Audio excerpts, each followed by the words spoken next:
Usually when we have an author of a book, this is usually the spot in the show in which we have an author.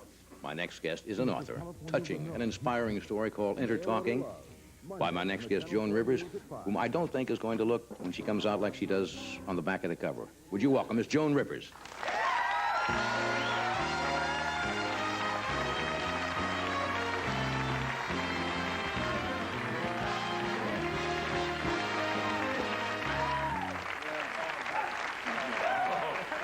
The author spot. The book spot. The author spot. How are you? This is the clothes I wore. No. The first time wearing 1965 hair. That's why I was talking about. Let me show the picture, lest Show they the think picture. you're... Is this the same dress that you wore? Was it 65? February 17th, 1965. 21 years. 21 years. And you had the strand The same of pearls. pearls. The same hairdo. The boa. The boa. Look at this. This is from... If you don't believe it, look at me, and then you'll find out the date of this Here picture. we are. The hair, the makeup is Sandra D makeup I was wearing those days. What happened to me? The hair seemed to change. Oh, the two of us. Look at us. There, she go like that. There we are. Isn't that nice? How you feeling? Great. Yeah, we've gotten old.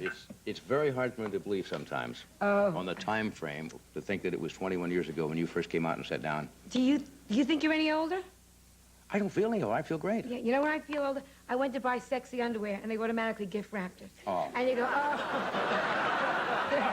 Obviously for your aunt or something, Yeah. sure. And when you buy a bikini, Bad? or when the body is falling, and you're wearing a bikini, you go waiting, and the top gets wet first, you go, oh. Gravity just starts to go, doesn't it? But that's why I wanted to write the book, where I could still remember. You have 60s hairdo, huh? It's nothing moves. It's like, you know, it's sprayed. Is that all? Oh, no, there's a piece in there that I wore. Yeah. I saved it all because, you know, it was such a big night for me. Yeah. I'm wearing the same underwear, which everyone backstage remembers. The whole crew went, oh, yeah. Hey, I remember that. Are you a saver by nature? I mean, do you put things... Are you sentimental about things? I'm very sentimental. Look at the dedication of the book. I know. It's very sweet of you. Yeah. It was very sweet of you. You talk about you sentiment. didn't have to do that, but...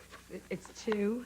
Says, she says your baby, and then you have a dedication. Can I There read it? Sure. Says to Edgar, your husband. Yeah, I had to do that. Who made this book happen.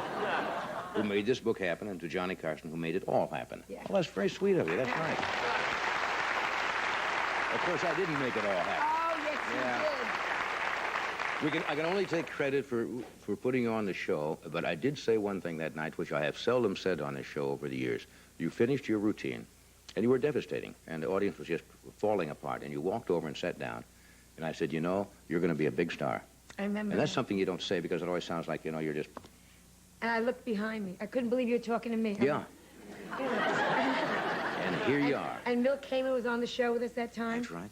Oh, and I was playing those terrible... I mean, I was playing with awful shows. Oh, God, I mean, when I look You were back, opening for... everybody. You were playing little coffee houses, places in the village. I was playing... I wouldn't even go into the act.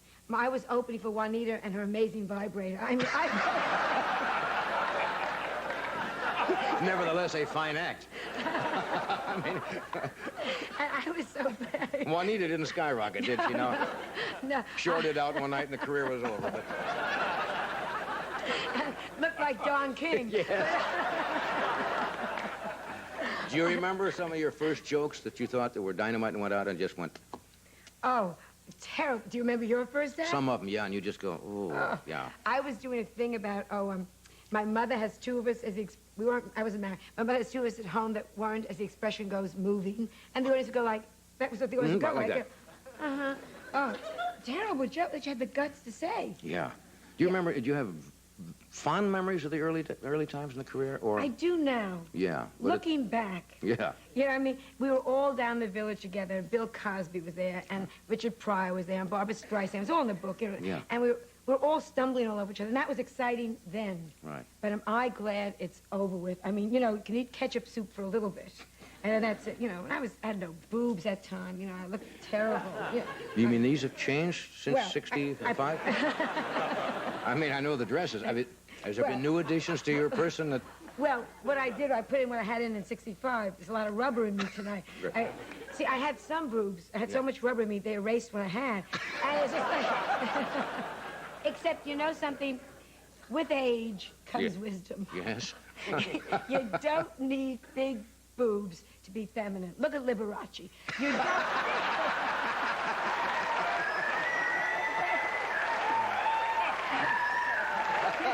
That's so true. So true. So true. For that matter, Katharine Hepburn and her brother Audrey. That's right. I've done very well. Very well. But men, see, the 60s, they liked this. They liked rounder women. You know what I'm saying? I guess at that time, yeah. Think about it. Marilyn Monroe was very round. Much more curvaceous than what they have now. Yeah, a little most like the Gibson girl. If you remember what the Gibson girls were like in the... Oh, Freddie knows. They were in the 1880s. There was a thing then called the Gibson girl, where everything was cinched in with the waist cincher and very full in the... And it's coming back a little bit now. Christy Brinkley now is a little fuller body. Yeah. She's beautiful. You like that look? Huh? Oh, I'd love to look like her. Really? But not upstate. I mean, there's nothing going on. Nothing up... Oh, grow up. I don't want to hear it. Johnny, you've met her. Christy Brinkley's a living testament. She's what? You never can look at me and do these, can you? Tell me about her a little bit. She's the living testament. Living testament to... That what? Christy Brinkley's a living testament that... Peroxide causes brain damage. You see? So true. She's not that bright. I spoke to her. On St. Patrick's Day, everyone was wearing green. She thought Gumby had exploded. And she's not the brightest. But it doesn't matter. Not bright, no. Because the figure's there. The figure's there and the look is there. And but don't you think men really like intelligence more when it comes right down to it? Please. Are we going to go back to that? Are you kidding? Sure. I mean, that's a brain, you know, a caring person. No man has ever put his hand up a woman's dress looking for a library card.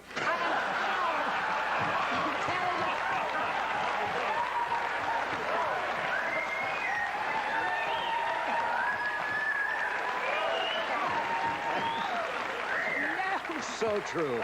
So true. You're full of truisms tonight. So true. With age comes wisdom. Wisdom with age, of course. Age comes yes. Wisdom. It's all in the book. All in the book here. But I mean, I'm not even attractive in Russia.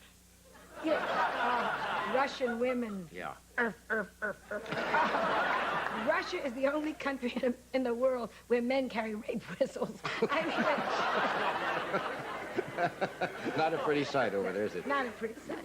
Now, in England, now you you did some shows for, was it the BBC? BBC, yeah. About 5 specials, I understand? Yeah, and they really loved them over there. Yeah, it was #1. Isn't that? Yeah. I couldn't believe it. Big in England. Yeah, I got to meet the Queen. You're kidding. She's... You met the Queen? Queen of England. After the joke about the stamp that if I remember you did I take it all back. You did a joke? What was the joke you did some time ago? I said a couple of things about the Queen of England. I said she sits like this, and no one has the guts to say, Your Highness. And you said you'd seen her picture on a stamp, and the first thing you wanted to do was go up and lick the back of her neck. Yes. Right? Well, you know, you change, you grow. With wisdom. With age comes wisdom. Tell me about meeting the Queen. Well, she's charming. No, she's charming. And she's not the best dresser in the world, but it's not just me that was saying it. Because her slip was showing, and everybody kept saying that. You know, why is she wearing it over her dress? It wasn't just me. She was wearing soap on a rope for jewelry. Soap on a rope for jewelry. Tacky. And they invited me to the wedding. The wedding? Over what's her name? Sarah Ferguson? Fergie Ferguson, we call her. Yeah. You weren't asked? She's going to marry Prince Andrew. Prince Andrew. You weren't asked? No, it's probably in the mail. Yeah, it's probably in the mail. Yeah, I'm going to buy her a chin for a wedding gift. That's England's biggest import is chins. Most people don't know that. They can never hang her. She'll go right through that. What surprised me, because I was talking to the Queen about it, you know, she's had everybody. I mean, and this is not, if you read People magazine, it's in People magazine. She had many affairs.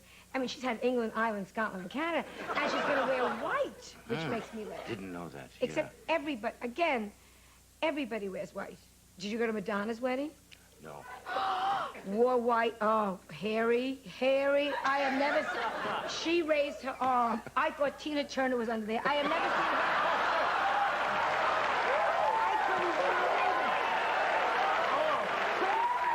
With age comes wisdom. So true. So true. They're all... Wisdom, age gives you wisdom. That's right. What about... And also the giggles, too. Age gives you the giggles. We have to cut away for a moment. We'll come back and look at each other.